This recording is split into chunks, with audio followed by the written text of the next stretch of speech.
پیارے بچوں، آج کی کہانی ہے بی لومڑی سدھر گئیں۔ بندر میاں کی رحم دلی اور درگزر سے کام لینے کا بی لومڑی پر ایسا اثر ہوا کہ اس دن کے بعد انہوں نے کبھی بندر میاں کو یا کسی کو بھی اپنی چالاکی سے نقصان نہیں پہنچایا۔ بندر میاں تو مشہور ہی اپنی نکالی اور شرارتوں کی وجہ سے تھے، جس سے جنگل کے تمام جانور لطف اٹھاتے، لیکن بی لومڑی کو ان کی یہ حرکت سخت ناگوار گزرتی تھی، کیونکہ اکثر و بیشتر وہ بندر میاں کی شرارت کا نشانہ بنتی تھیں۔ بات محض شرارت تک ہوتی تو کوئی بات نہ تھی، بندر میاں مذاق ہی مذاق میں بی لومڑی کی بےعزتی کر دیا کرتے تھے، اور اپنی عزت تو سبھی کو ہی پیاری ہوتی ہے۔ بی لومڑی نے طے کر لیا کہ وہ بندر میاں سے اپنی بےعزتی کا بدلہ ضرور لیں گی، اور جلد ہی بی لومڑی کو موقع بھی مل گیا۔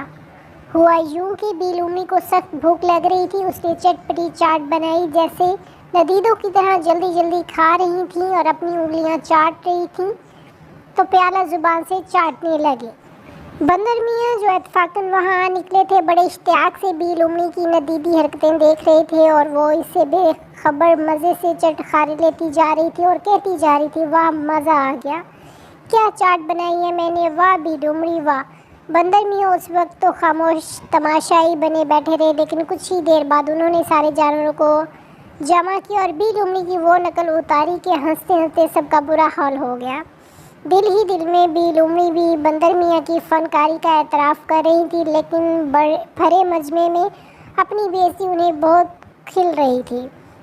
بی لومڑی نے اپنی بےعزتی کا بدلہ لینے کا پکا ارادہ کر لیا۔ ان کی فطرت تھی، جب تک انتقام نہ لے لیتی ان کو چین نہ پڑتا۔ وہ بالآخر ایک دن آ ہی گیا جب بی لومڑی نے بندر میاں سے اپنا بدلہ لے لیا۔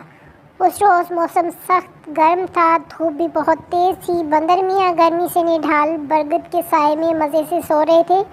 انہیں یوں بے خبر سوتا دیکھ کر بی لومڑی کو اپنا انتقام یاد آ گیا۔ وہ دبے پاؤں بندر میاں کے نزدیک گئی اور خاردار جھاڑی پہلے بندر میاں کے چہرے پھر کرائی پر زور سے مار کر پل بھر میں یہ وہ جا۔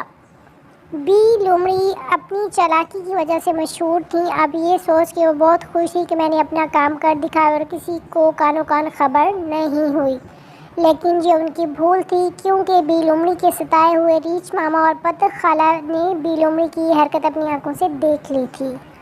اب وہ بندر میاں سے جن کا چہرہ اور کلائی بری طرح زخمی ہو گئے تھے، ان کی تکلیف کی شدت محسوس کر کے نہ صرف ہمدردی کر رہے تھے، بلکہ جنگل کے بادشاہ شیر سے بی لومڑی کی شکایت کر کے انصاف کی درخواست پر اصرار بھی کر رہے تھے۔ پہلے تو بندر میاں نے انکار کر دیا، اور پھر پتر خالہ کے احساس دلانے پر یہ خاموشی کل بی لومڑی اوروں پر ظلم کرنے پر اکسائے گی۔ بندر میاں نے جنگل کے بادشاہ سے انصاف طلب کرنے کا فیصلہ کر لیا۔ بندر میاں نے جب تمام ماجرا جنگل کے بادشاہ کو سنایا تو انہوں نے فوراً تمام جانوروں کو دربار میں حاضری کا حکم دیا۔ تمام جانور بادشاہ کے دربار میں حاضر ہو گئے۔ بادشاہ سلامت انصاف کی کرسی پر بیٹھے اور بندر میاں بی لومڑی کے ظلم کی داستان سنا رہے تھے کہ ان کا زخمی چہرہ اور کلائی سے رستا ہوا خون بی لومڑی کے ظلم کی گواہی دے رہا تھا۔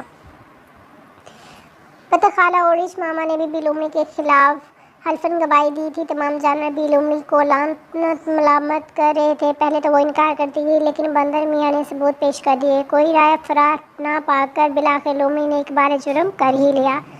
جنگل کے بادشاہ شیر نے اپنی گرجدار آواز میں فیصلہ سنایا کہ ایک ماہ تک جنگل کے تمام جانور بی لومڑی سے کوئی تعلق نہیں رکھیں گے، اور شاہی دربار میں ہونے والے جشن میں بی لومڑی شرکت نہیں کریں گی۔ یہ فیصلہ سنتے ہی بی لومڑی کے چہرے پر ہوائیاں اڑ گئیں، ان کی آنکھیں بھر آئیں۔ جنگل کے اس سالانہ جشن کی تیاری وہ کئی ماہ پہلے کر رہی تھیں۔ بی لومڑی منہ بسورے کبھی حسرت بھری نگاہوں سے اپنے ساتھیوں کی طرف دیکھے جن کے ساتھ مل کر انہوں نے جشن کی تیاریاں کی تھیں، وہ کبھی بادشاہ سلامت سے التجا بھری نظریں ڈالے۔ یہ منظر دیکھ کر بندر میاں نے اپنی تکلیف بھلا کر بی لومڑی کی نقل اتار دی۔ عادت سے مجبور جو تھے، پھر یہ عادت ان کو پیدائشی بھی تو تھی، کیسے وہ اس سے چھٹکارا پاتے۔ تمام جانور ہنس رہے تھے۔ بندر میاں کی بے ساختہ اداکاری پر شیر بادشاہ بھی مسکرا دیے۔ اپنی پھد اڑاتے دیکھ کر بی لومڑی شرمندہ بھی ہوئے اور اداس بھی۔ بندر میاں کو وقتی طور پر غصہ آیا تھا، لیکن اب انہیں افسوس ہو رہا تھا، کیونکہ بی لومڑی کی کافی بے عزتی ہو چکی تھی۔ خود بندر میاں کو بھی اپنی غلطی کا احساس ہو رہا تھا کہ ایسی شرارت یا مذاق نہیں کرنا چاہیے جس سے کسی کی عزت خراب ہو، کسی کی دل آزاری ہو۔ فطرتاً بندر میاں بہت رحم دل تھے۔ انہوں نے بادشاہ سے بی لومڑی کے لیے معافی کی درخواست کی تو ان کی سفارش پر لومڑی کی سزا ختم کر دی گئی۔ بندر میاں کی رحم دلی اور درگزر سے کام لینے کا بی لومڑی پر ایسا اثر ہوا کہ اس دن کے بعد انہوں نے کبھی بندر میاں کو یا کسی کو بھی اپنی چالاکی سے نقصان نہیں پہنچایا۔ بھیل لومڑی نے بندر میاں سے معافی مانگ لی تھی، اب انہوں نے انتقام سے ہاتھ کھینچ لیا۔ دوسروں کو معاف کرنے اور درگزر سے کام لینے کا سبق بھیل لومڑی نے بندر میاں سے سیکھا تھا۔